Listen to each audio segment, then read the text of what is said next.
Merveilleux.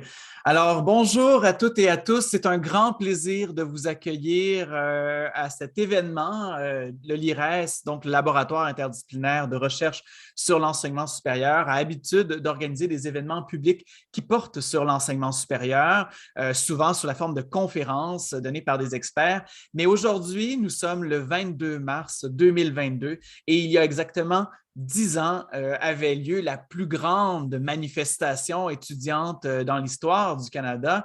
Les estimations vont de 100 000 à 300 000, dépendant quel quotidien vous lisiez à l'époque, étudiants qui marchaient dans les rues pour s'opposer évidemment à une décision qui était la hausse de 75 en 5 ans des droits de scolarité.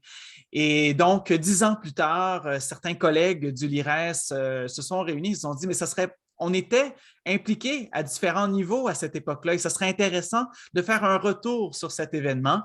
Alors, c'est pour ça qu'on a organisé cette table ronde et nous avons évidemment le plaisir d'avoir Marie-Ève Lefebvre qui va animer cette table ronde. Donc, je me présente d'abord, Olivier Bégin-Cahouette, professeur adjoint en enseignement supérieur comparé à l'Université de Montréal et dans le comité de coordination du LIRES. Et je vous présente notre animatrice, parce que d'habitude, c'est moi qui anime, mais là, je laisse mon poste.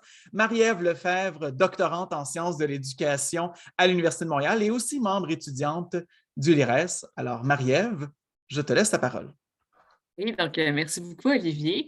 Alors, j'ai vraiment un plaisir pour moi d'aujourd'hui d'animer, en fait, et de vous présenter aussi par le fait même les participants, les participantes de cette table ronde. Donc, vous aurez compris que Olivier Bégin-Cahouette va être participant. C'est une raison pourquoi c'est moi qui anime aujourd'hui. Donc, il est professeur adjoint en enseignement comparé à l'Université de Montréal et cofondateur du LIRES. On a par la suite Alexandre Beaupré-Lavallée, qui est professeur adjoint en administration de l'enseignement supérieur aussi à l'Université de Montréal et aussi cofondateur du LIRES. On a Martin Maltais, qui est professeur en financement et politique d'éducation à l'Université du Québec à Rimouski. On a Marianne Saint-Onge, cofondatrice et co-directrice excusez-moi, pardon, EFI. Je ne sais pas comment on le prononce, Marianne, je suis désolée, recherche et consultance. Et on a Pierre-André Boucher-Saint-Amand qui va être là de manière vidéo avec nous, qui est professeur en économie publique appliquée à l'École nationale d'administration publique.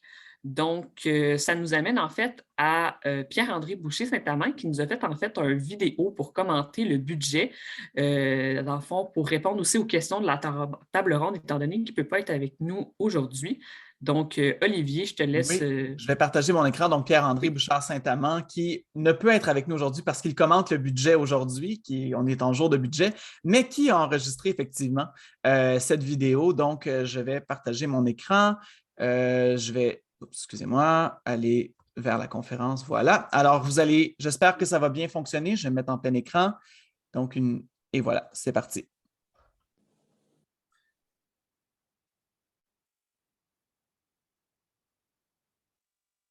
Le budget du Québec aujourd'hui et je suis retenu pour commenter le budget. Donc, je suis virtuellement présent à cette conférence. Autrement, ça m'aurait fait bien plaisir d'y être.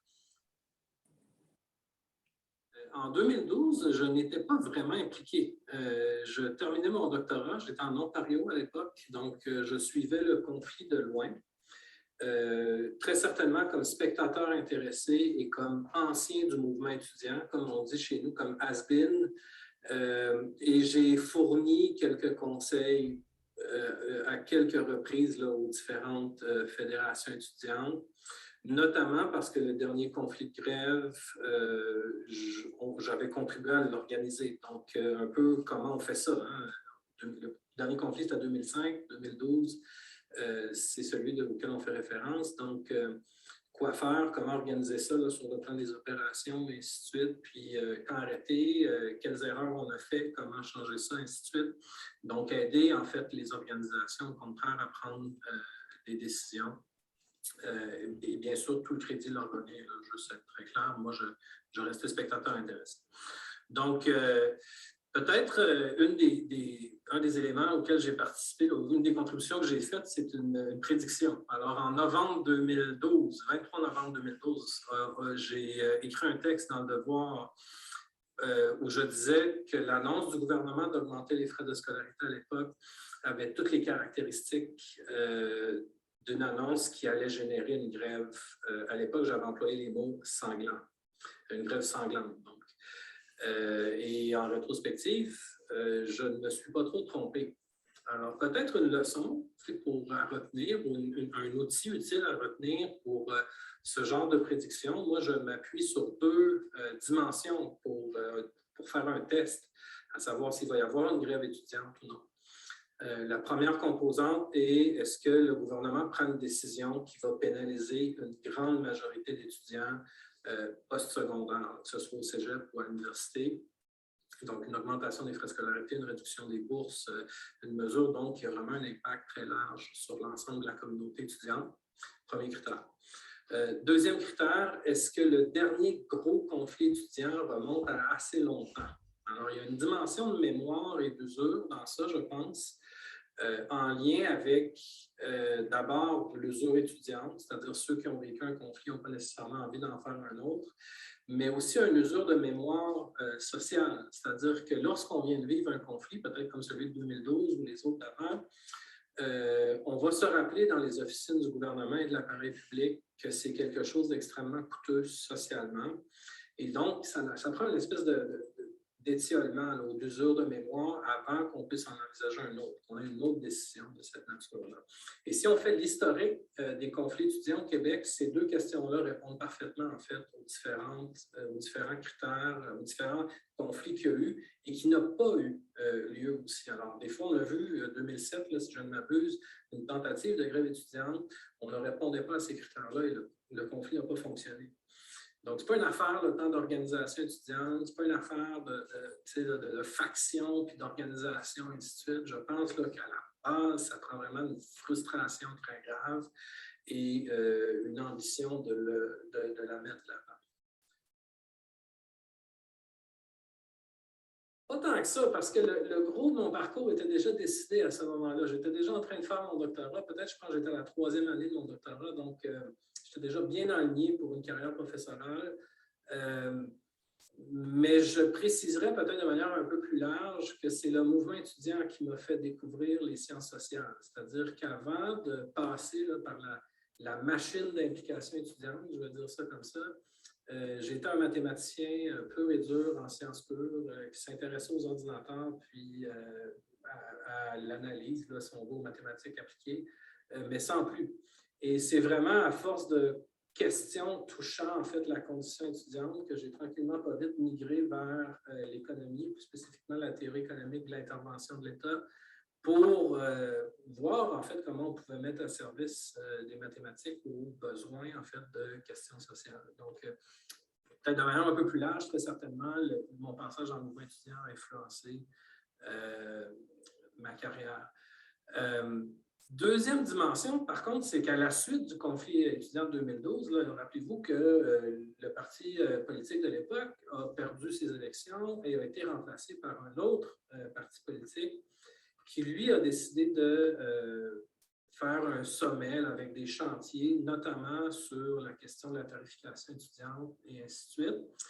Et on m'a nommé président de ces chantiers-là pour faire une réforme, en fait, de l'aide financière aux études. Et cette réforme-là tient toujours, elle est toujours en vigueur, là, si on veut. Et certains diagrammes que j'ai développés pour ce rapport-là, ce travail-là, en fait, qui avait été fait avec les associations étudiantes et le gouvernement, me servent encore aujourd'hui dans certains travaux de recherche. Alors, j'ai développé, en fait, dans cette histoire-là, une représentation graphique du régime de prêts et bourses qui fait office aujourd'hui, peut-être pas me péter les bretelles, mais qui sert assez bien à expliquer en fait comment fonctionne le régime.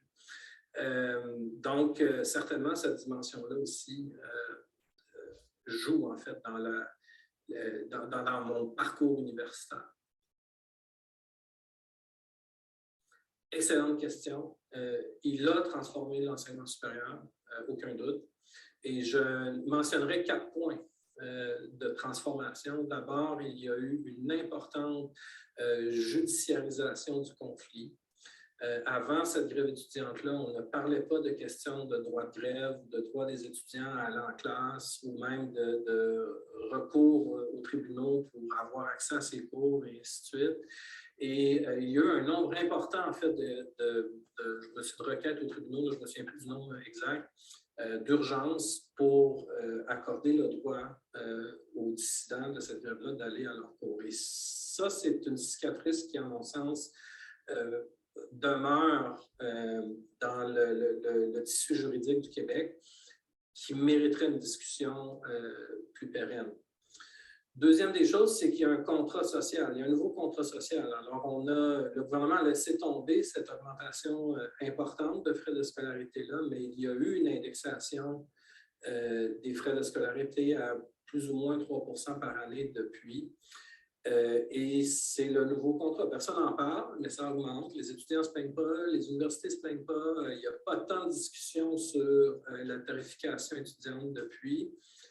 Et implicitement, là, c'est mon troisième point, ce conflit-là a réaffirmé que la tarification étudiante est une voie de financement des universités qui est difficilement applicable au Québec. Alors, peut-être qu'on aime, peut-être qu'on n'aime pas. C'est dans notre culture latine. Là. On fait des manifestations quand on n'aime pas des politiques publiques, et celle-là, très certainement, en fait partie.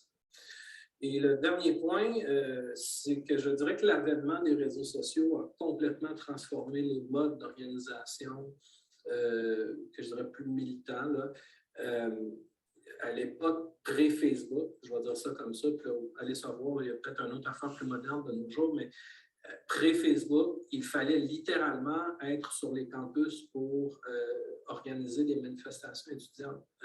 En 2012, j'ai vu de mes yeux une manifestation s'organiser sur Facebook en une journée avec 15 000 personnes présentes à Montréal. Alors évidemment, le conflit a déjà démarré à ce moment-là. Là, je ne veux pas enlever du crédit aux organisations étudiantes, et ainsi de suite.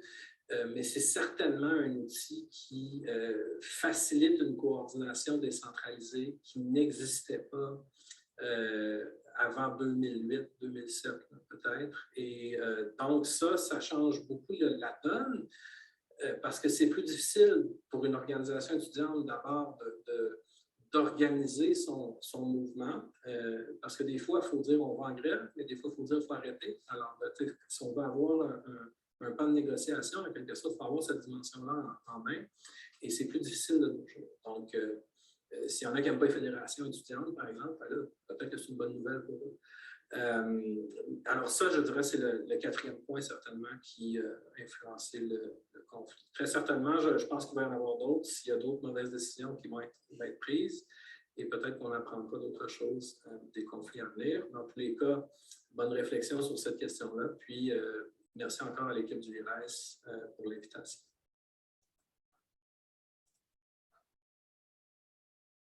Merci. Ça met bien la table. Je redonne donc la parole à Marie-Ève. Oui, ça fait vraiment une belle mise en contexte. Ça rappelle en fait vraiment qu'est-ce qui s'est passé il y a 10 ans. Et en fait, pour la suite, c'est vraiment sous forme de table ronde qu'on va procéder. En fait, on a 3 grandes questions. Puis, individuellement, chaque personne va être amenée à répondre à la question. Donc, pour la première question, où étiez-vous et que faisiez-vous au printemps 2012? Je ne sais pas si c'est plus facile. C'est préférable que tu dises qui. OK, ben, je vais commencer avec Marianne Saint-Onge. Puis je vais chronométrer aussi le temps, c'est à peu près 2 minutes par personne. Je vais respecter le temps imparti. Merci Marie-Ève. D'abord, je vais commencer par remercier le LIRES d'organiser cet événement-là de rappel ou de commémoration des 10 ans du printemps érable. Et merci de m'avoir invité parmi les personnes qui sont ici aujourd'hui. Donc, moi, en fait, j'ai été une manifestante et militante, pas dans l'organisation, mais assez active durant le printemps érable. Et j'avais 2 chapeaux, dans le fond, relatifs en lien avec cet événement-là. J'étais d'abord moi-même étudiante au doctorat. J'étudiais, en fait, moi, j'ai fait une thèse sur les politiques publiques en matière universitaire et je m'intéressais au fondement de l'université et à ses finalités. Donc, vous pouvez comprendre que le mouvement qui prenait de l'ampleur, et je vais revenir là-dessus dans le deuxième tour de parole, mais était très stimulant pour moi, en ce sens qui questionnait vraiment le rôle de l'université et qui, à mon sens, a largement dépassé la question là, de l'accès à l'université sous l'angle financier, quoi. L'autre chapeau que j'avais, c'était celui de chargé de cours dans une faculté d'éducation. Donc, j'enseignais à des futurs enseignants. Et je dois dire que j'étais très fière que les étudiantes et étudiants de mes cours fassent partie des premières associations étudiantes qui avaient déclaré la grève, donc dès février. J'ai vécu un chamboulement aussi dans ce rôle-là. Et je reviendrai dans le deuxième tour de parole à ces faits-là, alors que j'ai été confrontée à un rapport à l'institution très, très intense pour moi, où le corps professoral s'est vu imposer, là, un peu comme Pierre-André l'expliquait dans sa vidéo, des injonctions où on était confronté dans cette lutte intestine à devoir respecter une part d'injonctions puis nos valeurs. Et c'est un élément quand même important qui a défini, moi, le reste de mon parcours. Donc, je vais revenir sur ce rapport complexe-là que j'ai vécu là, au sein de l'institution, alors que les protagonistes d'un même lieu sont eux-mêmes mis en scène dans une lutte. Voilà. Merci beaucoup. On pourrait... Ton micro, ta connexion a sauté. À qui? Martin, avec Martin, excusez-moi.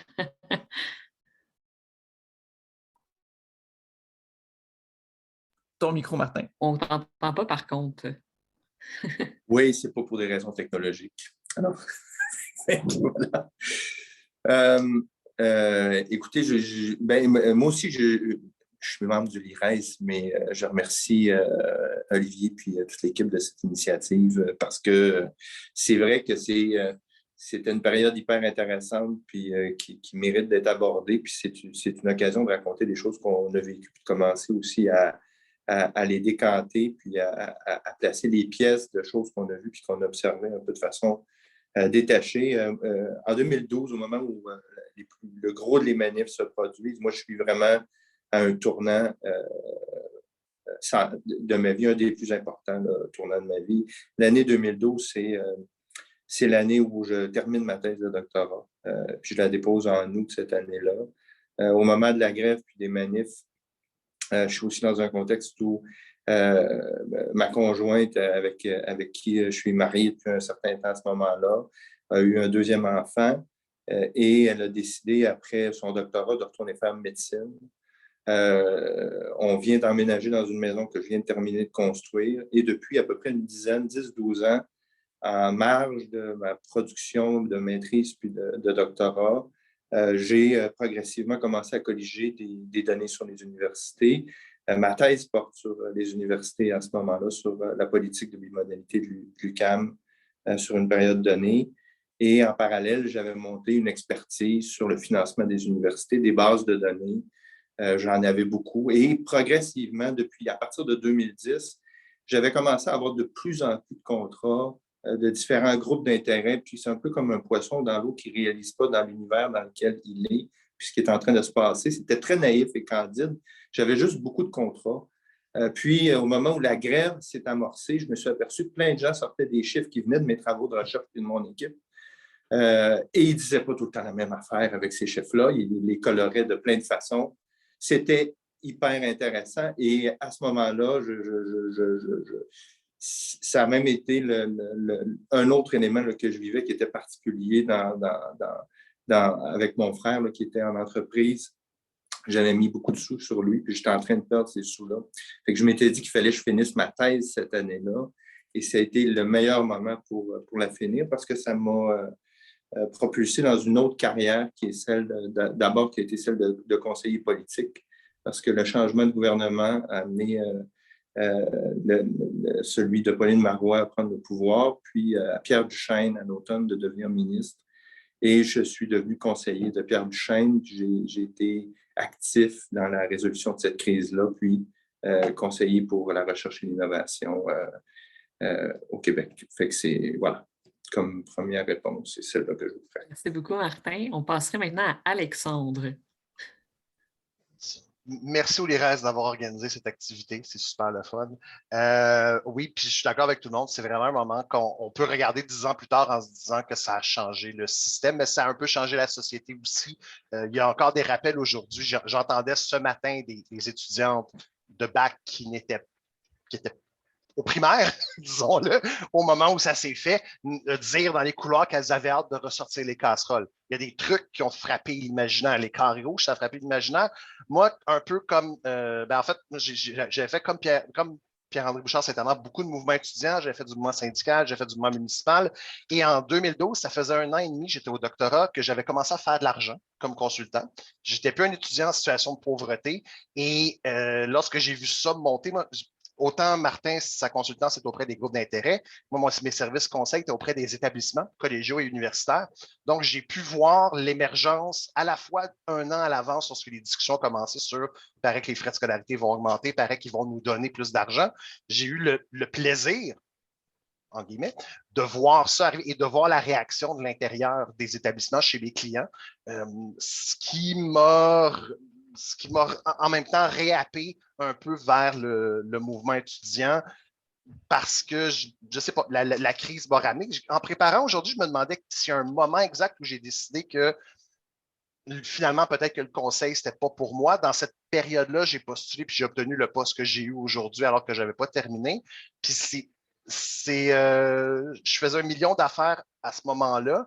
Moi, je me destinais à faire du conseil en gestion. Et un peu comme Martin, ben, cette époque-là, ça n'a pas été le déclencheur, mais ça a été en combinaison avec plein d'autres facteurs personnels qui ont fait que ça va être difficile à oublier comme moment dans ma vie, en tout cas. Merci beaucoup, Alexandre. On passerait finalement à Olivier. Merci beaucoup. Je vais remercier l'IRES, moi aussi, c'est rendu une ouverture. Alors, moi, il faut comprendre que 2012, on parle de 2012, mais il faut comprendre que ça commence en 2011. Hein. Puis quand Pierre-André, tantôt, il a dit novembre, c'était novembre 2011. Donc, à l'automne 2011, moi, je termine ma maîtrise en affaires publiques et internationales à l'Université d'Ottawa. Donc, je suis aussi à l'extérieur du Québec. Mais je commence et je finis ma maîtrise et tout de suite après, je commence à travailler comme conseiller à l'international au Cégep de l'Outaouais. Donc, pendant la grève étudiante, je suis pas un étudiant. Je suis personnel professionnel et je suis comme obligé de rentrer sur le campus pour aller travailler. En même temps, je prépare mon entrée au doctorat à l'Université de Toronto parce que j'ai fait une demande pour rentrer au doctorat dans un programme en enseignement supérieur, donc doctorat en enseignement supérieur à l'Université de Toronto. De mon côté, je viens d'un milieu assez privilégié. Mes 2 parents étaient profs d'université. Je n'avais jamais eu besoin de travailler pendant mes études autres que l'été. J'avais eu même une bourse de CRSH à la maîtrise. Mais je venais d'une famille assez conscientisée. Moi-même, j'étais assez à gauche et très conscient de mes privilèges. Et j'étais en couple avec une personne qui faisait son doctorat aussi, mais qui, elle, s'écroulait sous les dettes, alors que moi, j'accumulais, je sortis de ma maîtrise avec un surplus et non pas des dettes. Mais c'était complètement injuste pour... J'ai donc porté le carré rouge et j'ai marché à de nombreuses reprises avec les étudiants à Québec et à Montréal. Et c'est là où j'étais. Mais ça a beaucoup influencé la suite de mon parcours et je vais attendre un peu avant de vous en parler. Merci beaucoup. On voit que l'influence de cette époque-là est quand même importante, autant professionnelle que personnelle identitaire. C'est vraiment très intéressant de vous entendre. La deuxième question, vous avez un peu plus de temps qu'on a laissé, c'est 5 minutes par personne, donc allez-y comme vous voulez. Comment le printemps érable a-t-il influencé votre parcours universitaire et professionnel? Marianne en premier. Oh, j'ai cette chance à nouveau d'être la première, merci. Comme je disais tantôt, moi au départ, j'étais vraiment emballée par le courant que prenait le mouvement étudiant parce que, comme je disais, à mon sens, il dépassait largement la question financière des droits de scolarité d'augmentation des droits de scolarité qui avaient été imposés par le gouvernement d'alors, pour aller vers des enjeux sociaux beaucoup plus vastes, donc l'accès qui n'est pas juste une question d'argent, mais aussi une question de justice sociale. Là. On voit encore aujourd'hui que ceux qui réussissent moins bien à tous les niveaux d'enseignement, c'est ceux qui ont eu moins de chance auparavant. Donc, moi, je voyais cette espèce de discussion sociale qui s'entamait. Je trouvais ça très stimulant au plan intellectuel. C'était en lien avec ma thèse qui portait sur les finalités de l'université dans la société actuelle.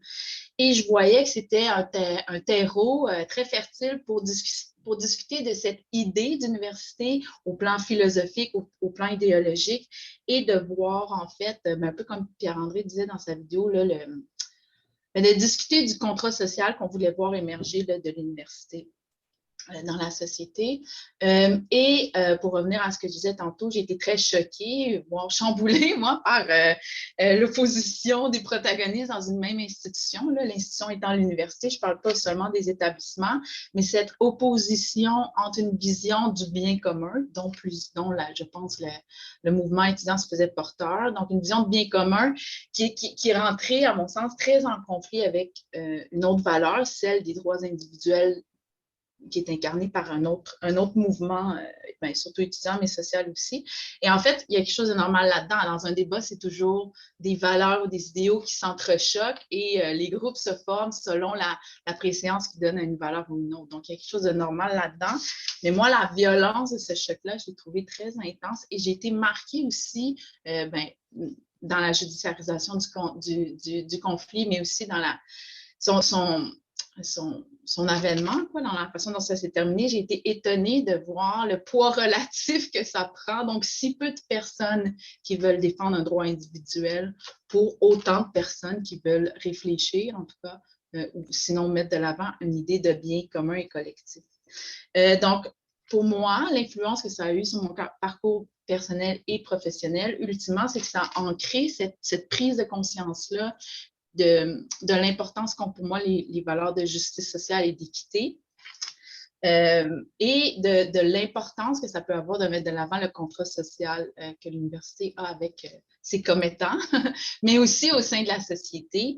Et je pense que petit à petit, sans que ça ait été un impact direct, mais un peu plus un déclencheur, comme disait Alexandre tout à l'heure, un déclencheur pour moi, ça a été je pense que j'ai cherché petit à petit à trouver un poste professionnel qui me permettrait d'avoir une influence ou en tout cas de traiter vraiment ces enjeux-là de justice sociale, d'accessibilité, mais au-delà de l'aspect financier, que j'ai cherché en ayant des postes à l'université à Québec par après et même ailleurs dans le monde. Et que j'ai finalement trouvé, jusqu'à preuve du contraire, c'est là où ça me correspond le plus, mais où que j'ai trouvé une incarnation de ça en partant de ma propre compagnie. Marie-Ève, c'est EFE. C'est pas facile à dire, mais c'est EFE pour Éducation, Formation et Emploi. Donc, une compagnie, j'ai parti avec deux associés chercheurs où on s'intéresse vraiment à ces questions-là de justice sociale avec des acteurs, des protagonistes des milieux qui essaient de défendre les gens qui sont marginalisés par les systèmes d'éducation, mais aussi qui essaient de réfléchir à des structures alternatives de scolarisation. Et moi, c'est un intérêt qui m'habite toujours. Donc, à l'issue du printemps érable, de voir que les structures ou l'institution, à mon sens, bien humble, n'a pas répondu à une attente sociale. Donc, d'essayer de voir est-ce qu'il y a des alternatives aux structures éducatives, notamment dans l'université. Donc, voilà comment moi, ça a influencé mon parcours. Merci beaucoup, Marianne. C'est vraiment intéressant. Il y a comme une belle ligne directrice dans tes expériences. Je trouve ça vraiment fascinant. Martin serait amené à commenter maintenant sur la question qui, je rappelle, comment le printemps érable a-t-il influencé ton parcours universitaire et professionnel? C'est central dans mon cas. Il n'y a pas de demi-mesure sur cette question-là. Il faut comprendre au moment où les choses se produisent qui je suis à ce moment-là. Je suis d'abord et avant tout un étudiant de première génération. Qui est arrivé au baccalauréat à la fin des années 90 avec aucune connaissance réelle de ce qu'était l'université, qui a découvert le deuxième et le troisième cycle pendant cette période-là, qui s'était dit qu'il allait y revenir ultérieurement, qui a fait de représentation étudiante par engagement social, etc., puis avec des grèves, des manifs. Puis j'avais été aussi au Conseil des études de l'Université du Québec. À l'époque, Pierre Lucier était président. Puis ça a cristallisé ma relation avec l'université. L'université, pendant que j'ai fait ces 2 mandats-là au Conseil des études, j'ai réalisé que l'université pouvait être un objet d'étude et de recherche. J'ai réalisé à quel point j'aimais cette institution-là profondément, que ça m'habitait, que c'était comme une quête depuis que j'étais tout petit. D'être dans un milieu où il y a beaucoup de savoir. Puis par la suite, j'ai été enseigné dans le Nord, je suis revenu, j'ai fait ma maîtrise, mon doctorat, j'ai développé les axes de recherche que je vous décrivais tout à l'heure. Puis en 2012, quand la crise est arrivée, J'avais full contrat. J'ai terminé ma thèse dans un contexte très difficile puis très particulier dont je vais vous épargner pour l'instant les détails. Avec tout ce qu'on vivait sur le plan familial comme changement, puis le fait que mon épouse commençait médecine, et de fil en aiguille, par un paquet de concours de circonstances, puis aussi de travail, parce que depuis déjà 10 ans, j'avais observé un certain nombre de problèmes dans les universités. La trame que je prenais, c'était celle de dire je postule que le seul rationnel qui est important dans les universités, c'est le rationnel financier.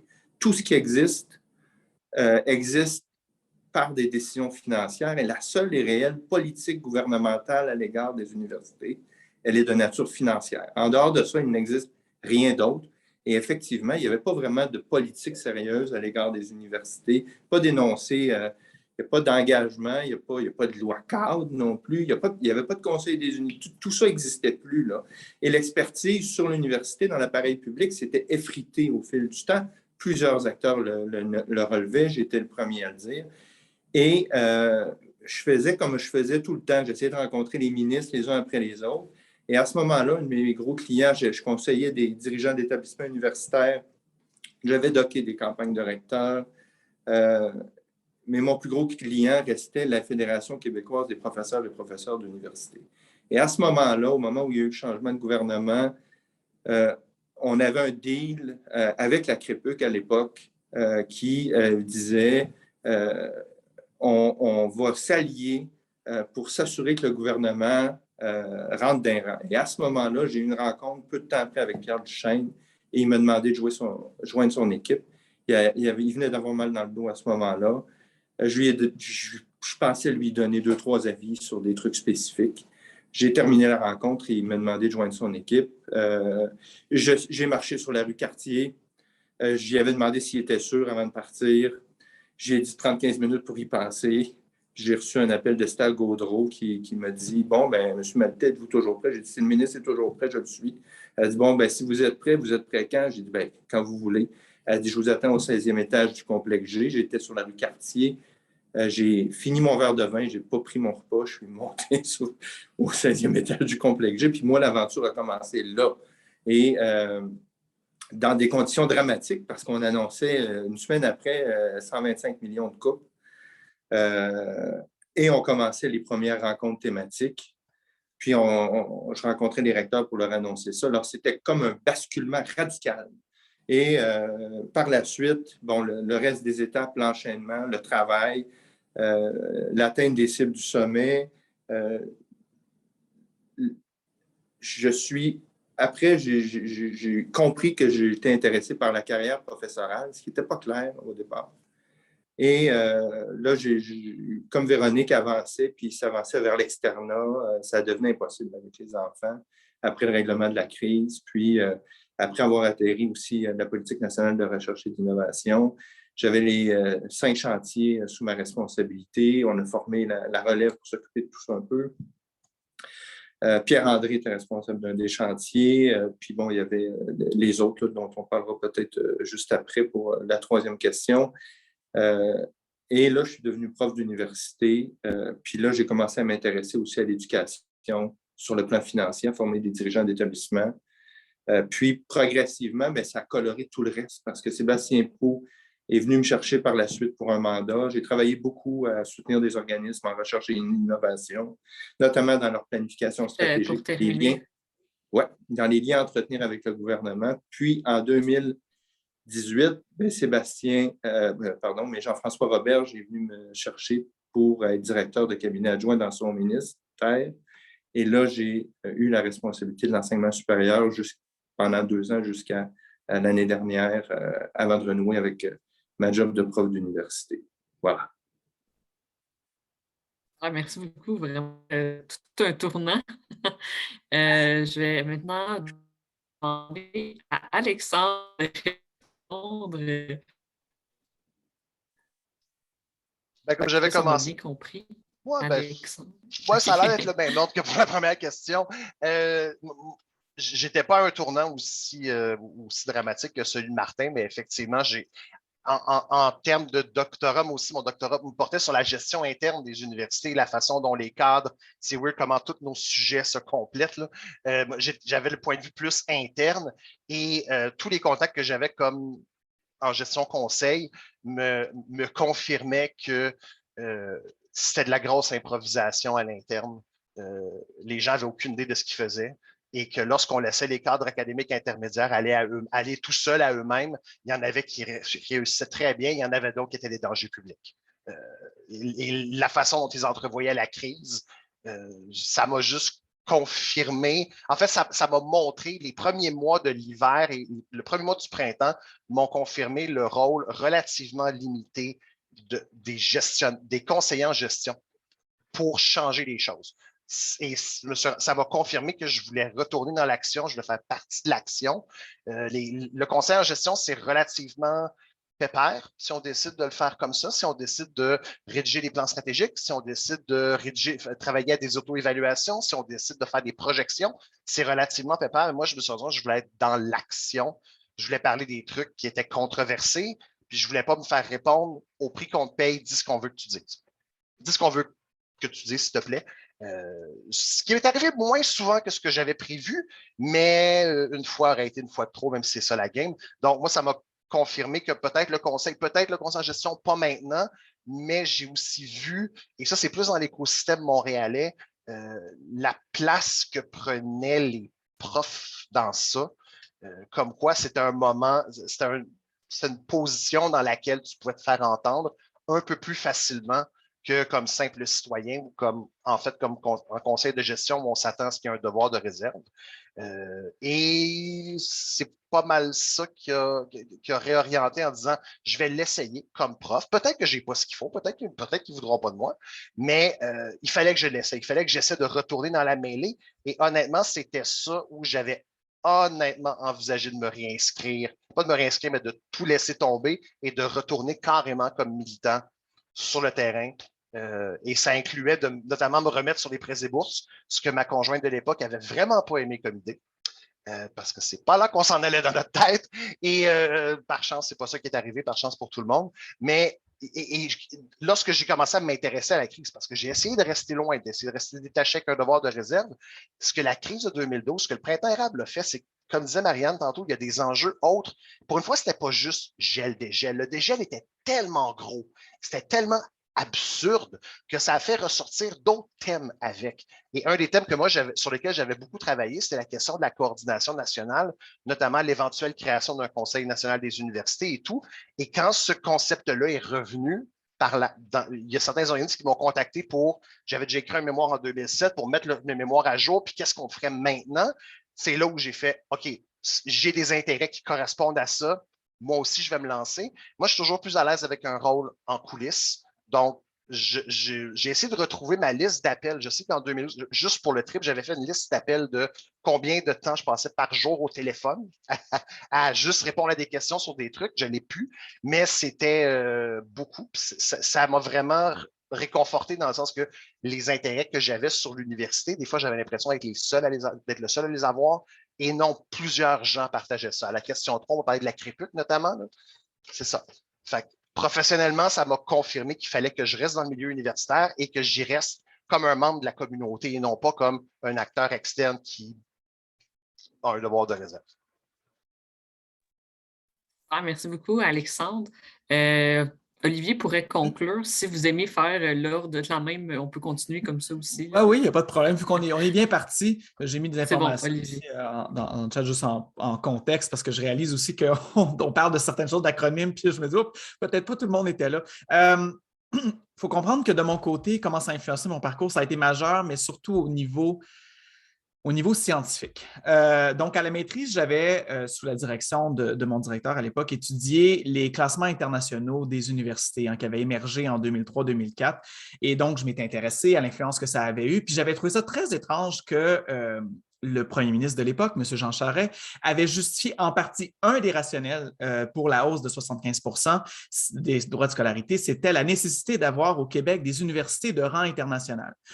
Or, moi, je venais d'étudier que le lien entre droit de scolarité et rang international, fondé sur la production de recherche, si vous êtes intéressé par les classements, est assez ténu, en fait. Et c'est vrai que si les États-Unis et le Royaume-Uni occupent de facto tout le temps les premières places dans les classements internationaux, il faut comprendre qu'il y a plusieurs facteurs à ça et il faut comprendre que lorsqu'on prend une lunette différente, d'autres pays émergent. Par exemple, si on se met à calculer le nombre d'universités de rang international per capita ou le nombre de publications per capita ou le nombre de chercheurs très cités, qui sont toutes des mesures bibliométriques proxy pour une certaine excellence, mais on peut débattre sur est-ce que c'est de l'excellence ou pas. Mais mettons qu'on présume que c'est de l'excellence. Si on prend ça et qu'on change notre lunette en mettant, par exemple, par la population, on réalise que d'autres pays, comme le Danemark et la Suède, par exemple, sont de loin supérieurs aux États-Unis et au Royaume-Uni. Le Danemark produit 3 fois plus d'articles scientifiques que les États-Unis per capita. Or, ces pays-là, ils n'ont pas de droit de scolarité. Puis, au premier cycle, les étudiants reçoivent des bourses équivalentes à un niveau, permet d'assurer un niveau de vie. Puis, à partir de la maîtrise, ils reçoivent un salaire équivalent au salaire d'un fonctionnaire d'État avec un niveau d'éducation équivalent. Au doctorat, les étudiants au Danemark ont assez d'argent pour s'acheter une maison. Juste pour que vous compreniez. Et en plus, mais là, les gens disent oui, mais c'est peut-être une élite, dans le sens où il y a plein de pays européens qui n'ont pas de droit de scolarité, mais c'est quelques pourcentages qui peuvent accéder à l'université. Ben non, les taux d'accès à l'enseignement supérieur en Finlande, au Danemark et en Suède sont équivalents à ceux de la majorité des pays anglo-saxons. Donc, je me suis dit, il est de mon devoir de comprendre comment, dans une société, on peut réussir à contribuer à la science, au savoir, donc avoir cette excellence scientifique en ne sacrifiant jamais l'égalité sociale. Donc, ça a été un peu ce que j'essaie d'appeler sous le vocable excellence social-démocrate. Donc, je suis parti, en fait, c'est drôle parce que j'étais rentré au doctorat à l'Université de Toronto avec un projet de thèse qui était sur les milieux d'apprentissage en réseau international, les MARI. Et je m'en allais pour étudier ça. D'ailleurs, j'avais reçu une bourse Vanier pour ce projet-là. Et rentré là, j'ai dit non, je vais faire, il y a quelque chose de trop important qui vient de se passer. On est dans la période de sommet sur l'enseignement supérieur. D'ailleurs, j'ai pris mon projet de thèse, je n'avais même pas fait la thèse encore, j'ai pris mon projet de thèse puis je l'ai envoyé en mémoire pendant le sommet sur l'enseignement supérieur. Et Stéphane Paquin m'avait demandé, qui était à l'ENAP, m'avait demandé d'écrire un livre, un chapitre de livre dans son livre sur la social-démocratie 2.0. Et je disais non, il faut qu'on comprenne parce que comme société, on est très préoccupé au Québec par l'égalité sociale, l'égalité des chances, l'accessibilité. Comment on fait pour réconcilier ça avec une espèce d'impératif d'excellence qui nous pousse toujours à être meilleur, mais être meilleur par rapport à quoi? Donc, j'ai dit, je vais laisser tomber le débat sur qu'est-ce qui est être excellent. Je vais prendre pour acquis que les mesures qui sont là veulent dire quelque chose, mais je vais essayer de trouver des mesures alternatives pour qu'on puisse y répondre. Donc, je suis parti vivre 1 an pendant le cadre de mon doctorat dans les pays scandinaves. Ça a été ma thèse de doctorat. Ça m'a permis de participer à plein de conférences, de publier. Ça a été un espèce de sujet j'étais comme dans l'air du temps, puis ça a beaucoup contribué à une certaine renommée que ça a commencé à créer. Et ça, évidemment, ça a été très positif pour moi. Quand je suis revenu au Québec, j'ai obtenu le poste en enseignement supérieur comparé.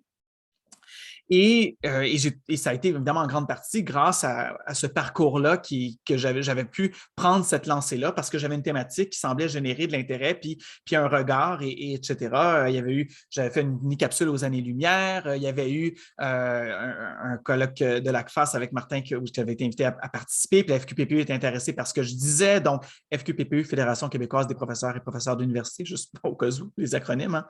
Et l'importance pour moi, ce que ça a généré, comment ça a changé mon parcours, c'est que je me suis rendu compte que l'enseignement supérieur était non seulement un champ intéressant, parce que moi, je m'y intéresse scientifiquement, je ne suis pas affilié à une association syndicale ou étudiante ou tout ça. Tu sais, j'aime ça comme objet d'étude, mais j'ai réalisé qu'il était essentiel de consolider le champ de l'enseignement supérieur comme champ d'étude et de pratique qui soit et qu'il y ait un regard qui soit complémentaire justement aux positions syndicales, aux positions patronales, aux positions étudiantes. Il fallait une voix différente de la CREPUC, de la FQPPU et des associations. Il fallait un LIRES. Il fallait un endroit où on se réunit, puis on en parle, et il fallait des gens qui se forment avec des cours au cycle supérieur sur l'enseignement supérieur. C'est essentiel qu'on le développe. Il fallait un lieu de recherche où on réussit à développer ce regard-là, où on produit des données, on produit des constats que d'autres acteurs pourront s'approprier par la suite, mais au moins qu'on puisse alimenter le débat pour qu'on sorte d'une espèce de clivage dans lequel on était. Et 2012 aura peut-être été la dernière étape de ce grand clivage-là. Donc, voilà, ça serait ma réponse. Ça termine vraiment bien le tour de parole pour cette question-là. On voit que même dans un contexte international, on peut comparer, puis on peut voir, OK, on a du travail à faire. Pour la troisième question, en fait, c'est comment cet événement historique a-t-il transformé le secteur de l'enseignement supérieur au Québec? Toujours encore 5 minutes par personne, mais on a du temps. Donc, Marianne. Eh bien, merci. Je suis contente qu'on garde le même ordre, mais en même temps, j'aime toujours rebondir sur les propos de mes confrères. Alors, peut-être que j'aurai une tendance à reprendre la parole à la fin s'il y a du temps, mais puis je pense que mes confrères ici auront un autre regard que moi, peut-être plus appliqué ou moins pessimiste que moi. Alexandre a dit qu'il voulait parler de la conférence des recteurs et des principaux de l'Université du Québec, donc peut-être son implosion. Martin a participé ou en tout cas a orchestré même le sommet d'éducation qui est survenu après avec le Parti québécois. Et peut-être, comme Olivier dit, que ce changement-là est en train d'arriver par la création de laboratoires comme le LIRES, où on sait que les changements sociaux sont lents à survenir, mais personnellement, j'estime que au plan des fondements, puis de la réflexion sur, je reviens à ce que je disais au début, sur l'idée d'université et des valeurs qu'elle doit incarner, à mon sens, la réflexion n'a pas encore assez abouti, le débat n'a pas encore assez eu lieu, bien qu'il y ait eu effectivement le sommet avec les 5 chantiers en 2013 et plus récemment le chantier sur l'Université du futur qui a été chapeauté par les fonds de recherche du Québec. Moi, je suis encore assoiffée de cette réflexion, de ce débat-là sur le rôle de l'université dans la société. Je le vois vraiment de manière macroscopique et je lis beaucoup, encore une fois, aux valeurs et donc à une posture sociale. Cela dit, puis tu sais, une des indices qu'on peut voir que ça n'a pas encore assez abouti. Martin, tu parlais tout à l'heure de politique des universités. Bien, la politique des universités n'a pas encore changé. On n'est pas revenu non plus à un conseil des universités. Bon, il y a d'autres structures encore qui manquent au plan là, structurel sur l'organisation des universités, donc du système universitaire au Québec. Cela dit, je pense que, et c'est justement pour être plus optimiste, et ça fait référence un petit peu à ce que Pierre-André disait dans sa vidéo, les mouvements d'aujourd'hui sont influencés par les mouvements d'hier. Donc, forcément, on a vu, le mouvement de 2012 était certainement alimenté par celui de 2005, où il y a eu, à mon souvenir, c'était vraiment l'apparition des premiers carrés rouges en 2005. Et celui de 2005 a été alimenté par les précédents. Pierre-André disait que lui, il voit deux grandes conditions pour qu'un mouvement reprenne de l'ampleur. Et qui a un devoir de mémoire. Alors, j'ose espérer que celui de 2012 sera le moteur de celui d'aujourd'hui ou de demain, là, du mouvement d'aujourd'hui ou de demain, mais que la réflexion qui, comme j'ai dit, à mon sens, n'est pas encore aboutie, soit reprise pour aller plus loin. Donc, pour moi, c'est vraiment ce devoir-là de mémoire dont parlait Pierre-André. J'ose espérer que si j'avais un souhait, donc pour ouvrir sur une prospective puis une note, disons, d'espoir pour nous puis pour ceux de demain, c'est que on y aille dans ce débat-là, dans cette réflexion sur l'idée d'université. Et là, je ne suis peut-être pas la mieux placée pour en parler, puis Martin, si tu as envie, tu pourras faire du pouce là-dessus, mais des fois, je le vois mal comment ça peut s'inscrire à l'intérieur du politique, parce qu'il y a toujours des enjeux partisans. Moi, je le vois comme un débat d'idées qui devrait être séparé d'enjeux partisans et qu'on pourrait peut-être enfin se donner une chance de voir l'université qui correspond peut-être plus à celle que Olivier a connue dans les pays scandinaves, mais comme une institution en fait à l'avant-garde qui fait réellement de l'innovation, pas juste de l'innovation technologique avec des startups qui rapportent de l'argent, mais des innovations sociales aussi. Et il y en a, je ne veux pas être pessimiste encore une fois, mais moi, je reste très, très, très assoiffée de ça. Donc, ce serait ma contribution pour l'instant. Si je peux accumuler mon temps, il me restera 1 minute pour tantôt. Si jamais tu veux faire du pouce sur d'autres, ça sera l'occasion, mais tu es très bonne en ce moment. Tu tends aussi beaucoup de perches à Martin, justement, qui peut continuer le tour de parole, tour de table. Écoute, je trouve ça lumineux la façon dont tu abordes puis tu déclines un peu l'état d'avancement de la réflexion sur l'université au Québec parce que probablement que c'est l'élément le plus important qui découle du printemps érable en 2012, le début d'un effort pour réfléchir sur l'université. Je vais le dire comme ça, parce que quand moi, je suis parti en décembre, ensuite, la décision un peu folle d'aller en élection, le changement de gouvernement qui a amené là, des coupes supplémentaires de 250 millions et plus là, dans les 2 années qui ont suivi dans les universités. Et étonnamment, là, les recteurs ne parlaient plus, alors qu'ils étaient très critiques de Mme Marois pour sa première coupe. Là, plus personne ne parlait. Et la plupart des efforts qui avaient été faits n'ont pas abouti rapidement, ont été considérablement ralentis par le changement de donne de ce gouvernement libéral. Peu importe le parti, je ne suis pas très intérieurement partisan non plus, parce que l'éducation puis les universités, c'est mon core business, c'est ça qui m'intéresse d'abord et avant tout. Puis j'ai travaillé avec à peu près tout le monde. Je pense qu'il faut toutes les aider. Mais il y avait comme une sorte de fausse compréhension de l'état d'avancement du Québec, qui était celui d'un État qui est en train de mourir, qui s'appauvrit, dont la démographie est en baisse, alors que les données fondamentales ne disaient pas ça du tout, mais les analyses internes étaient tout le temps en retard sur le réel. Alors, le rationnel du Conseil du Trésor, c'était de réduire, réduire, réduire.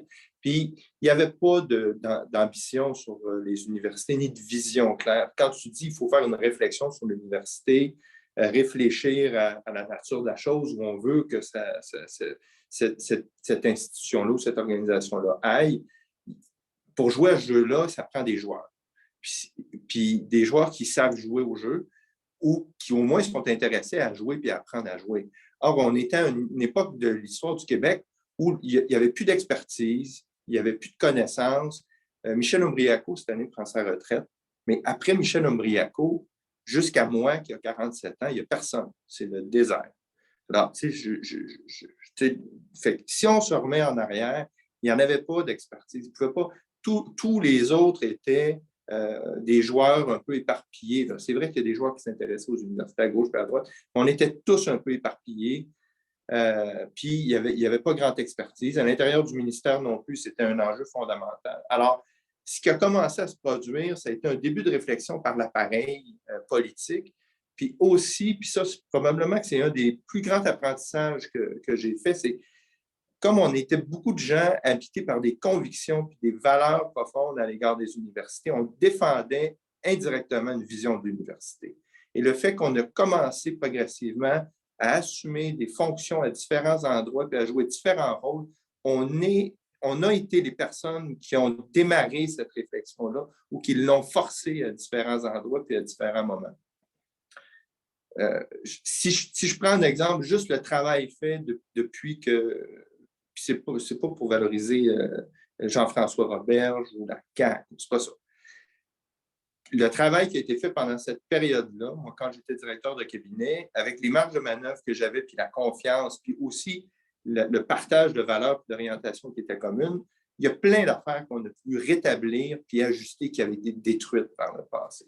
Il y a plein d'équilibres, notamment financiers, qui ont pu être rétablis. Et s'il y a des gains importants qui découlent de ça, c'est beaucoup les cégeps qui en ont bénéficié présentement. On n'a jamais parlé assez de l'effet sur le collégial du printemps érable, mais tout le chantier sur les programmes a débouché sur un chantier sur le financement qui a atterri par l'ancien, qui a semi-atterri avec Mme David, qui a été repris par le gouvernement actuel, qui a été considérablement modifié, mais j'étais une des personnes qui avait beaucoup de connaissances sur les endroits où il fallait bouger, puis pourquoi il fallait bouger, avec un certain nombre de convictions puis de principes. Alors, tout ce travail-là, avec les fonctionnaires, on pouvait le faire, on pouvait collaborer, on pouvait travailler, on pouvait faire cheminer la réflexion. Puis, le ministère s'est aussi progressivement redoté d'une expertise. Et récemment, on a un ministère d'enseignement supérieur qui est arrivé. On peut être critique de l'état d'avancement depuis un an d'un paquet d'affaires. Moi, je m'attends aujourd'hui à des nouvelles importantes pour les universités. Ceci dit, en marge, je vous le dis. Et ce ne sera peut-être pas tout comme on veut, ni pour le meilleur, mais il y a un début de réflexion qui est amorcé. S'il n'y avait pas eu Jean-François Roberge comme ministre, le chantier sur l'Université du futur n'aurait pas pu être imaginé. Ça a été pensé en collaboration avec Rémi Quirion au départ, en parlant d'un café. Puis tout ça s'est cheminé, mais le chantier sur l'aide financière a atterri. Puis je vais aller vite, mais je vais terminer, Marie-Ève. Celui sur les cégeps, j'en ai parlé. Puis dans certains cas de figure, pour les cégeps, c'est des augmentations pour certains cégeps de 30 à 40 de leur enveloppe, notamment pour des cégeps en région. C'est majeur. On vient de changer du noir au blanc là, pour l'équité sur le territoire. La loi cadre, c'est un non-lieu, la loi cadre, mais aujourd'hui, il y a peut-être avec le dossier de la liberté académique, avec le volet linguistique qui découle du dossier de M. Jolin Barrette, puis du fait qu'on qualifie maintenant les universités et les cégeps sur le plan linguistique, ce qui n'existait pas avant, il y a peut-être une réflexion, on va peut-être arriver avec une loi sur la liberté académique qui va être un début d'énoncé gouvernemental sur l'université. Parce qu'il faut savoir que la plupart des recteurs, pour un paquet de raisons un peu farfelues, à mon sens, ne veulent pas que l'État se prononce sur les universités. Il ne veut pas que l'État parle. Puis, il voudrait qu'il parle, mais qu'il dise des choses qui n'ont pas de portée puis pas de retombées. Alors, pour qu'un État parle et qu'il dise quelque chose qui a du sens, ça se fait dans une loi.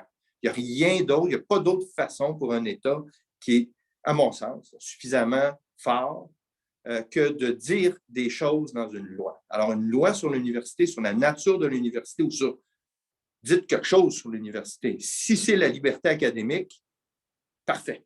Commençons avec ça. On aura au moins un premier pas de fait par l'État.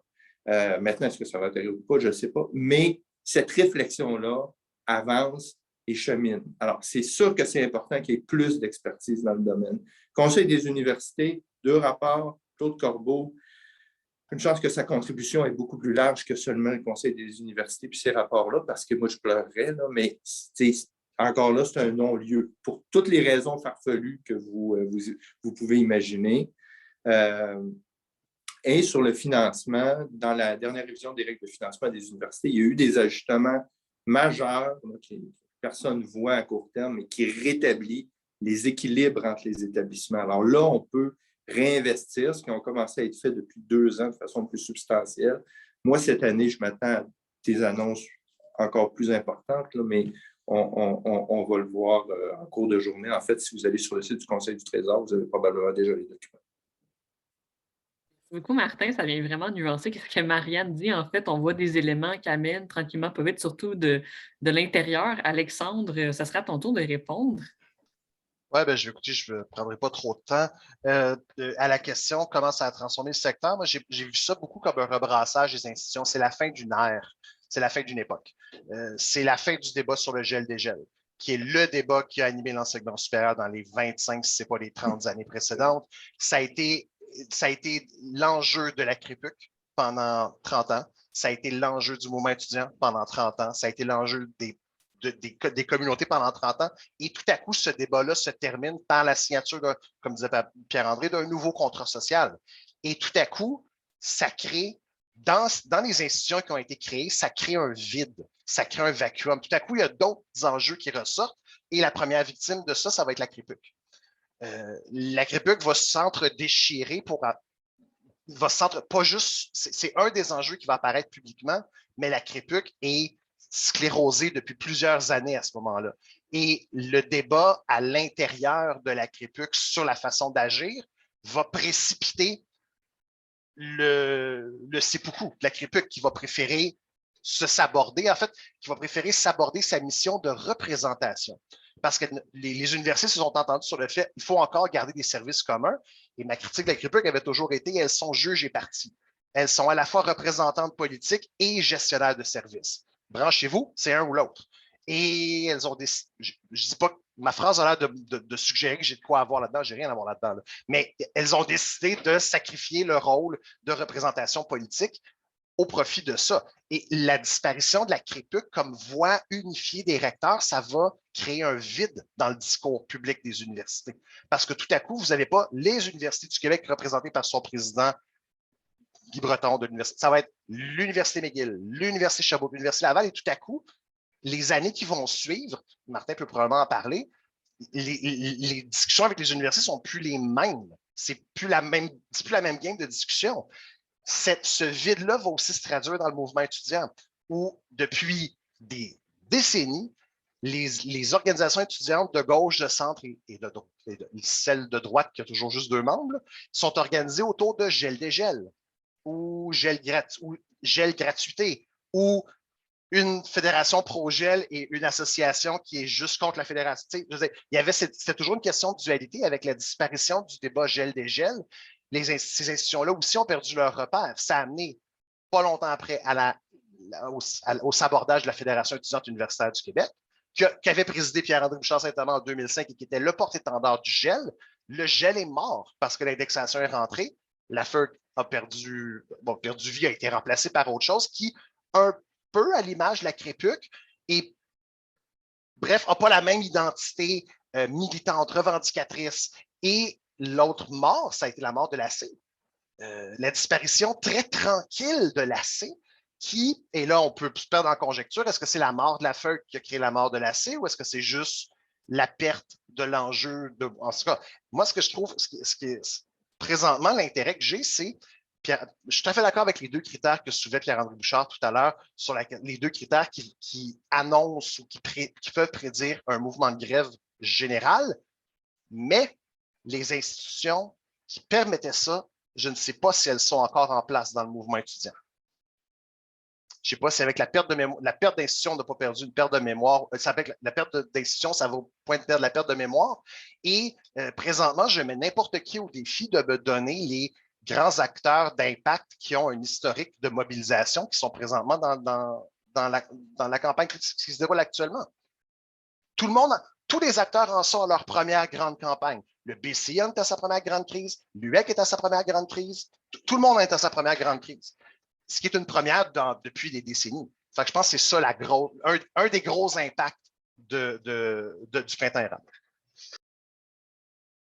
Merci beaucoup, Alexandre. On voit reconfiguration sur différents niveaux. Olivier, dernier sur le tour de parole.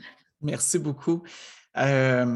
J'ai terminé en parlant de l'importance du LIRES et d'avoir une vue, je ne vais pas dire objective là, parce qu'on y croit plus ou moins. Là. Dans la même lignée, une influence que ça a eue, c'est de remettre à l'avant-plan l'importance de l'enseignement supérieur comme un secteur qui est différent de celui du primaire secondaire, qui a ses propres réalités, ses propres acteurs et qui doit mériter une attention à la fois des acteurs sociaux, des acteurs gouvernementaux, mais aussi du milieu scientifique et savant. Et c'est vraiment fascinant de remarquer, on parle donc 2013, semestre sur l'enseignement supérieur. Après ça, 5 chantiers. Puis je vous invite à aller relire les rapports des chantiers. C'est très étoffé. Moi, j'ai trouvé le travail là-dessus était magnifique. Après ça, il y a comme un petit vide. On reprend quelque chose de majeur. Bon, il y a eu un sommet sur j'allais dire semestre sur l'enseignement supérieur, mais organisé par la FNEC avec la FQPPI, tout ça, en 2017. Il y a eu quelque chose là-dessus. Mais au niveau gouvernemental, après ça, on revient avec les consultations sur l'Université québécoise du futur, dont le rapport, je l'ai mis là, dans le chat, mais dont le rapport est aussi magistral. Il y a des données là, il y a des visions là que je n'avais pas vues depuis longtemps, pour ne pas dire jamais là, au Québec. Après ça, on a plus récemment la commission technique sur la liberté académique.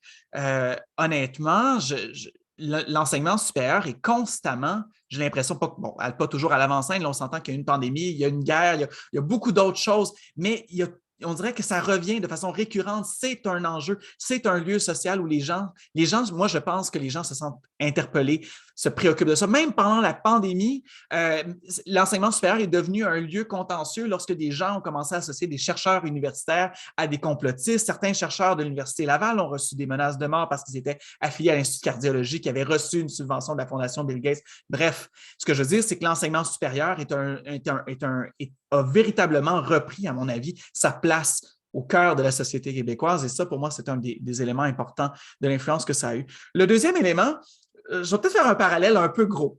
Mais si vous avez lu Huntington il y a longtemps qui parlait de la fin de l'histoire, hein? Une fois que la démocratie a vaincu le nazisme, que le capitalisme a vaincu le communisme, c'était comme la fin. Hein? La fin de l'histoire, c'est la fin des grandes idéologies. En fait, c'est plus ou moins vrai. Ça a permis de rentrer dans une ère qui est postmoderne de fragmentation des luttes. Mais je vais faire le parallèle avec, c'est gros là, comme parallèle, mais je vais faire la même chose avec le printemps érable. Ça a été la dernière grande lutte de classe sociale.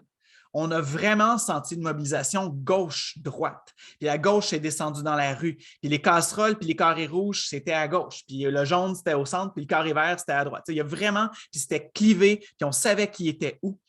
Et une fois qu'on s'est entendu sur une espèce de compromis qui est l'indexation, qui à la fois plaît à personne, mais qui en même temps contente tout le monde, bien, Alexandre a parlé d'un vacuum, ça a libéré un espace, un nouvel espace pour de nouvelles luttes ou de nouveaux dialogues, ça dépend si vous êtes militant ou moins.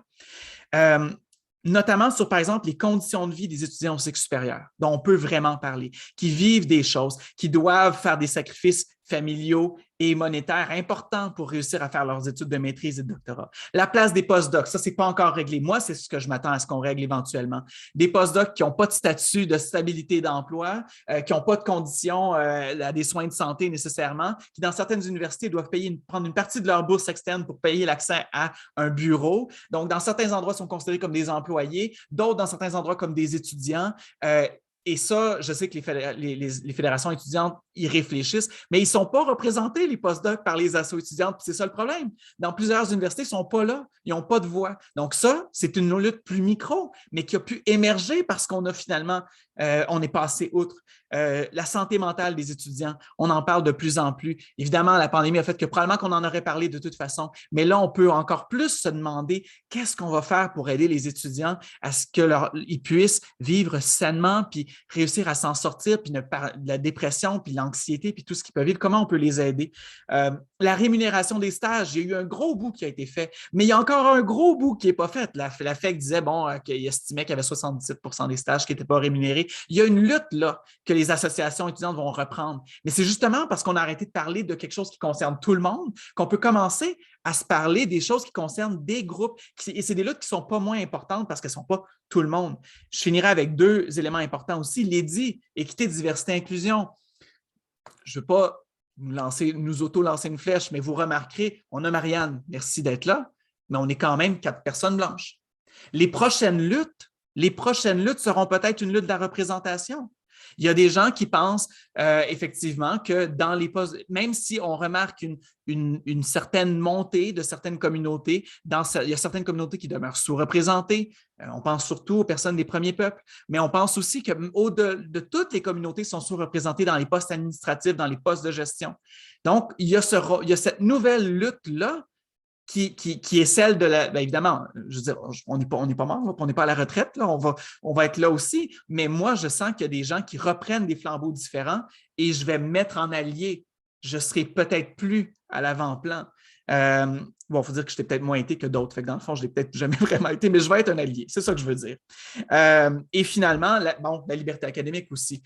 Des enjeux qui deviennent beaucoup plus fins, beaucoup plus complexes. Là. On peut pas aller, je n'irai pas manifester dans la rue pour la liberté académique si cet enjeu-là est tellement complexe qu'il a fallu une commission technique pour réussir à la régler parce qu'il y a tellement d'enjeux légaux, mais aussi de représentation et des fois en contravention avec un autre enjeu puis d'autres valeurs qui sont celles de l'EDI. Donc, vraiment, je pense qu'on est dans une nouvelle ère de pluralisation des luttes, dans une espèce de postmodernisme en enseignement supérieur. Voilà. Vraiment un très, très bon mot de la fin, très, très inspirant pour la suite des choses. Ce qui nous amène en fait aux questions du public pour les 15 dernières minutes à peu près. On a reçu une question à partir du live sur Facebook, mais ceux et celles qui ont des questions sur Zoom aussi, je vous invite à les écrire en commentaire dans le clavardage ou à lever votre main tout simplement. Donc, peut-être que je peux lire la question qui nous vient en fait du collègue vidéo, Pierre-André. Qui écoute en bribe un peu qu'est-ce qui se passe dans notre discussion et qui se demande quel engagement électoral aimeriez-vous entendre d'un parti concernant l'avenir de l'enseignement supérieur québécois? Donc, je vous laisse commenter à votre guise. Alexandre, levez la main, on va prioriser. Est-ce que j'ai la permission de sacrer? Faites le crise de conseil des universités, là. S'il vous plaît. S'il vous plaît. Oui, ce serait le. Ou réinvestir dans la fonction publique, continuer à investir dans la fonction publique en enseignement supérieur. Parce que si le gouvernement prétend dicter aux universités, puis c'est là-dessus que je me lance pas sur est-ce que le gouvernement devrait dicter aux universités la façon dont ils fonctionnent, mais si on donne au ministère les responsabilités de coordination du système, il faut que les ressources viennent avec. Parce que sinon, ça fait juste créer des rapports qu'on envoie. Et s'il n'y a personne à l'autre bout pour lire les rapports, tout le monde dépense de l'argent dans le vide, puis ça ne donne absolument rien. Donc, de grâce, le Conseil des universités, ou deux, si vous voulez vraiment centraliser de la coordination au ministère. Je ne suis pas nécessairement contre, mais il faut que les ressources viennent avec. C'est une des deux choses, je pense, auxquelles devrait s'engager. Ce n'est pas sexy, augmenter la fonction publique, c'est zéro sexy, mais dans ce cas-ci, je pense que c'est nécessaire.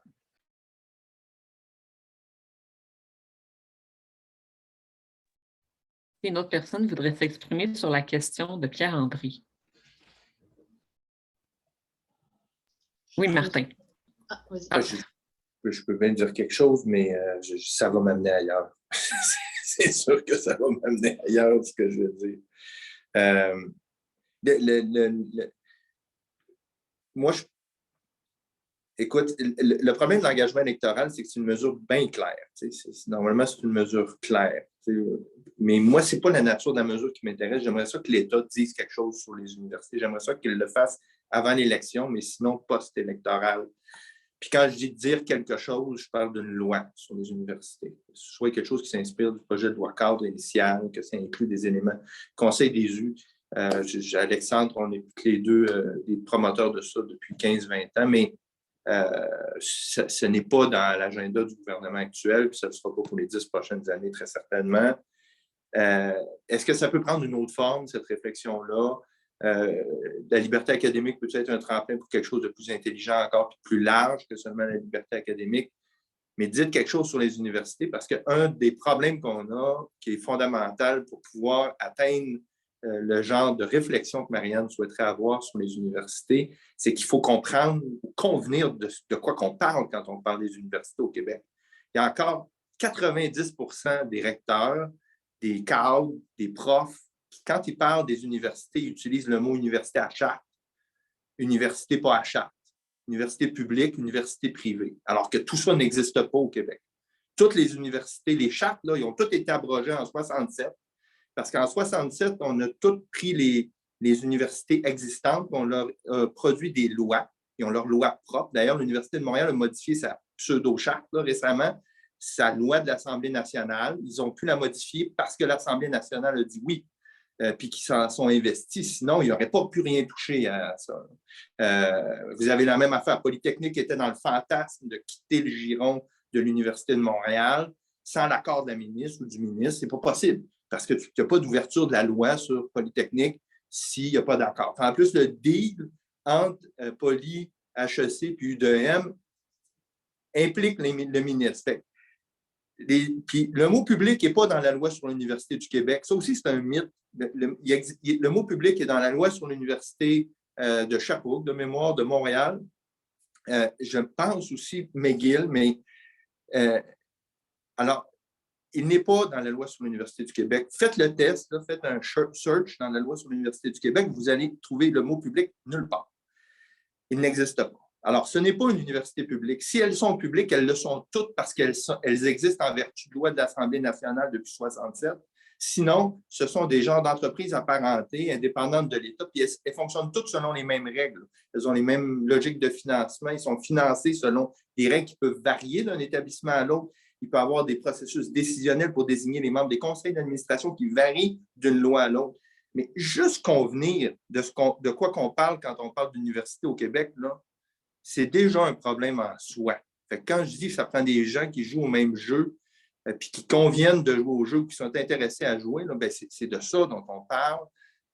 Et ça passe par une décision gouvernementale puis une loi, je pense. Marianne, je ne sais pas si tu voulais compléter, sinon on prendrait les 2 questions du public, comme tu veux. Ben, je pense qu'on s'en voudrait de ne pas écouter ce que les gens qui sont dans le public veulent soulever, fait que j'irai avec la suite des questions, quoi. Parfait. Bien, merci beaucoup. On va prendre la question de Florent Michelot, si tu veux la poser. Bonjour Marie-Ève, bonjour à tous, bonjour à toutes. Ouais. Merci d'abord pour les exposés des dernières dizaines de minutes. J'écrivais ces derniers jours à Olivier, on se sent tous un petit peu anciens combattants lorsque l'on parle de cet événement. J'avais une place particulière à l'époque qui m'a amené à pas mal voyager au sein de la province, ce qui m'a amené à constater malgré tout un clivage assez important au sein de la population. Et vous me permettrez quand même de revenir sur cet aspect-là que vous avez finalement assez peu évoqué, la ligne de fracture profonde. Vous l'avez un peu évoqué au début, dans le sens que effectivement, il y avait des fractures sociales très profondes qui ont été révélées à cette époque-là et qui visiblement semblent perdurer. On voit avec les derniers sondages des derniers jours, on voit qu'il y a une certaine tendance qui avait la fameuse majorité silencieuse. Je pense que c'est comme ça que ça avait été à l'époque présenté dans certains journaux, dans certains quotidiens. Et effectivement, 10 ans après, cette majorité silencieuse ou cette minorité silencieuse, peu importe, elle existe toujours. Donc, lorsque j'entends des discours très positifs sur les retombées du printemps érable 10 ans après, est-ce que finalement on ne se fourvoie pas en ayant un regard qui est très universitaire, très académique, alors que j'ai envie de dire finalement la réussite, elle semble tarder à se concrétiser. J'ai longtemps été très optimiste. Je suis désolé, je prends beaucoup de temps, tu m'excuseras, n'hésite pas à m'interrompre, Marie-Ève, mais j'ai longtemps été très optimiste parce que dans les révoltes, dans les révolutions contemporaines, lorsqu'il y a des aspects positifs, on les voit survenir 5 ans, 10 ans après. Ça a été le cas à la fin des années 60. On a vu les aspects positifs arriver dans les années 80. Il a fallu une douzaine d'années pour que ça puisse se concrétiser dans les politiques publiques. Au-delà du forum dont Martin nous a parlé en 2013-2014, qu'est-ce qui a persisté? Qu'est-ce qui radicalement, fondamentalement, a réellement changé après 2012? On tarde à voir les fruits. Et ce qui amène aujourd'hui peut-être, alors c'est peut-être le temps gris à l'extérieur qui me rend un peu morose, ou la fin de la session qui me rend un peu fatigué, et qui me fait en sorte que je vois le verre à moitié vide plutôt qu'à moitié plein. Mais je commence à douter du fait que finalement les avancées ont été si profondes que ça, et si finalement la grande division qui émergeait à l'époque n'a finalement pas pris le dessus.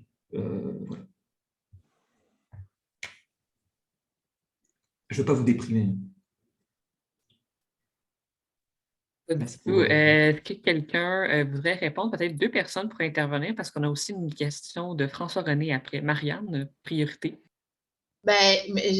Merci, Florent, pour ton commentaire, mais j'ai tendance aussi, comme je disais, à rester assoiffée d'un impact réel et fondamental de ce mouvement-là. Mais je trouve que ce que Olivier et Alexandre ont apporté comme réflexion sur l'espace que le compromis peut-être décevant pour certains a laissé, a permis la réflexion et l'approfondissement d'autres enjeux qui sont tout aussi fondamentaux. Puis, j'ai beaucoup apprécié quand Alexandre et Olivier ont amené ce point-là que j'ai trouvé commun entre vos 2 postures, parce que c'est vrai que les questions, que ce soit de liberté académique ou d'équité, diversité, inclusion, tout ça, est-ce qu'on aurait tendance à les mettre de côté si on avait encore la tendance à réfléchir de manière... c'est pas que c'est un exclut l'autre, mais si on était encore sur ce débat gel-dégel. Et donc, moi, je trouve que c'est sain, il y a quelque chose de sain. Alors, moi, je le vois comme un optimisme un peu florent dans les contre-coups du printemps érable, quoi. Mais j'ai l'impression qu'il y a quelque chose de sain là-dedans, mais que la complémentarité des 2 types de réflexion, donc une réflexion plus macro sur l'idée d'université avec les enjeux plus spécifiques est aussi nécessaire. Puis, pour compléter un peu, puis parce que je m'en voudrais de ne pas mentionner cet aspect-là, mais pour revenir un petit peu à la question que Pierre-André avait soulevée, sans que ce soit nécessairement un engagement politique, moi, j'aimerais bien voir aussi, et ce n'est pas du tout ma connaissance approfondie là, sur le financement des universités, mais j'aimerais bien voir quelque chose aussi qui favorise la diversité des objets de recherche parce que c'est très. Et puis, je suis critique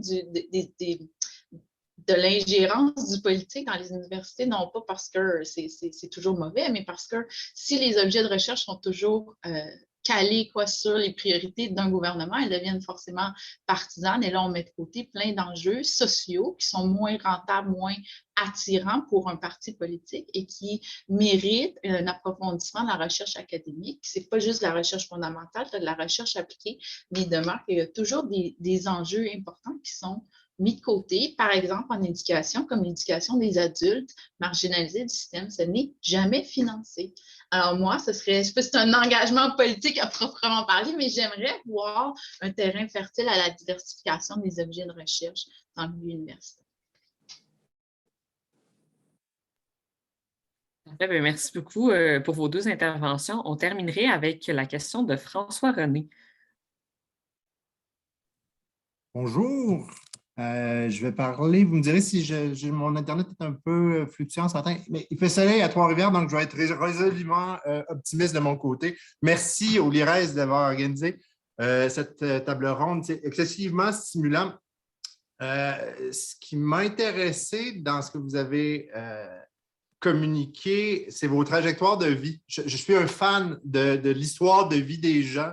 Leur enfance, qui ont rencontré au secondaire, quels profs ils ont rencontrés et ultimement, qu'est-ce qui a pu marquer. Martin a parlé de tournant, on a parlé de choc, de crise et comment les trajectoires de vie individuelles et la trajectoire de la société peuvent converger à un moment clé d'une histoire. Chacun d'entre vous avait parlé que j'ai l'impression que vous avez déjà tous un amour profond pour la chose universitaire, mais que ça a confirmé ou réorienté certains choix par la suite. Puis juste ça, c'est wow! Et on pourrait faire ce genre de rencontre-là avec des milliers de personnes qui n'ont pas pris, évidemment, les mêmes destinées, mais reste que ça, symboliquement, c'est profond pour une société de savoir que plusieurs êtres humains se sont rencontrés, ont réfléchi, ont été choqués, et ont décidé de réorienter leurs choix personnels et professionnels. Donc, ça, pour moi, ça me parle beaucoup.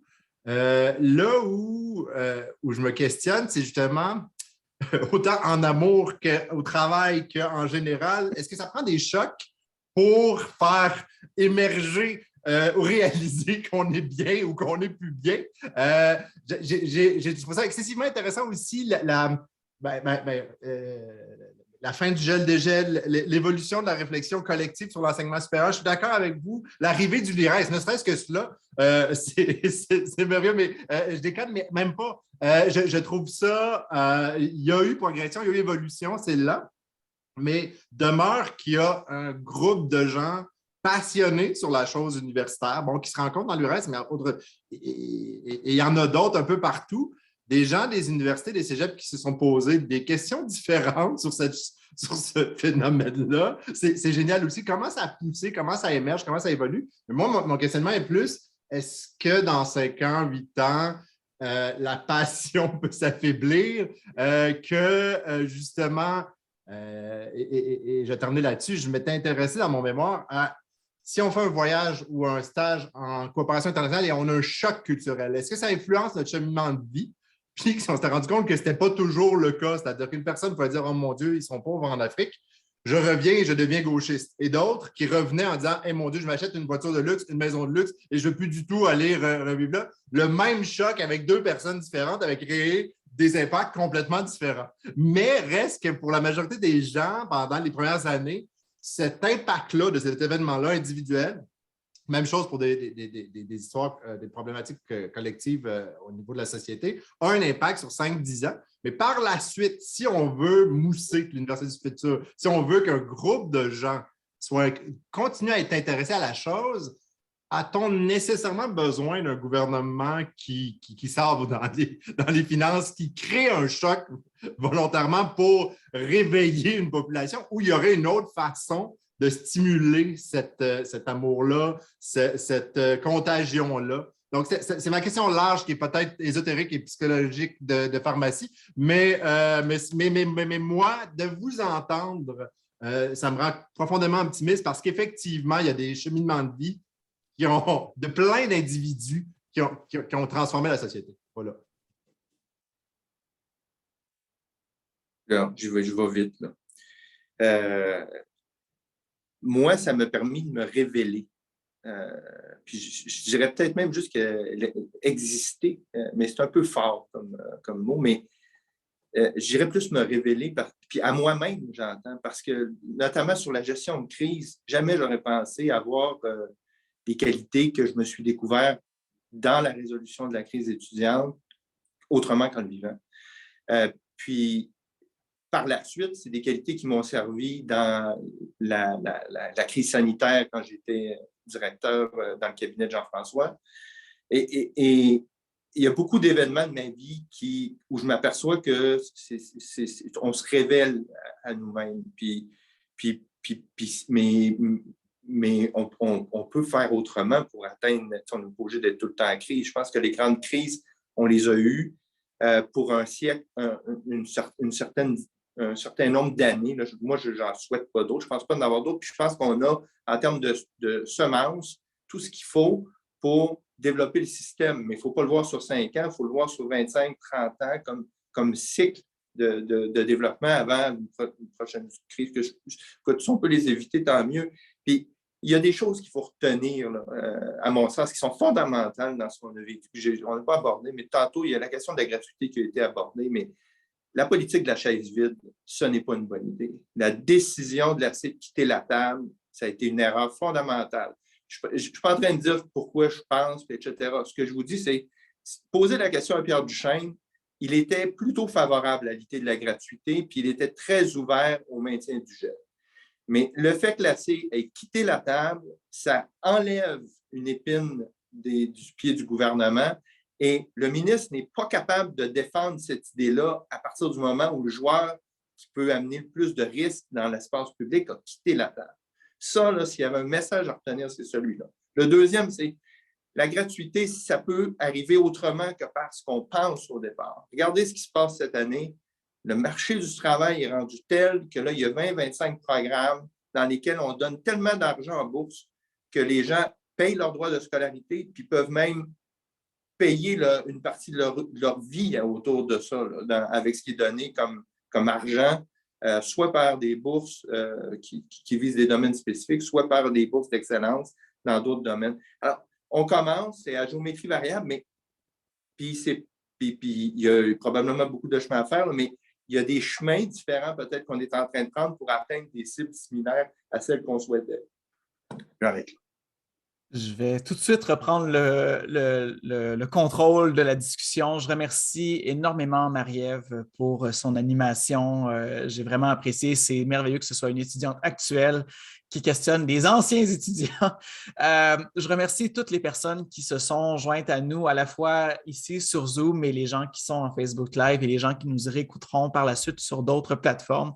Je vous invite évidemment, si l'enseignement supérieur vous intéresse, à consulter le lires.ca. Nous organisons à chaque session différents événements publics. Donc, vous êtes toujours les bienvenus à ces événements, bien entendu. Je remercie toutes les personnes qui étaient là aujourd'hui, qui sont toutes et tous membres du LIRES. Et évidemment, ce sera un plaisir de vous revoir très bientôt. Et voilà, certains diront que la lutte continue, mais il y a plein de formes. Alors, continuons sur nos idéaux. On a toujours mieux qu'on peut faire. Merci beaucoup. Merci à tous.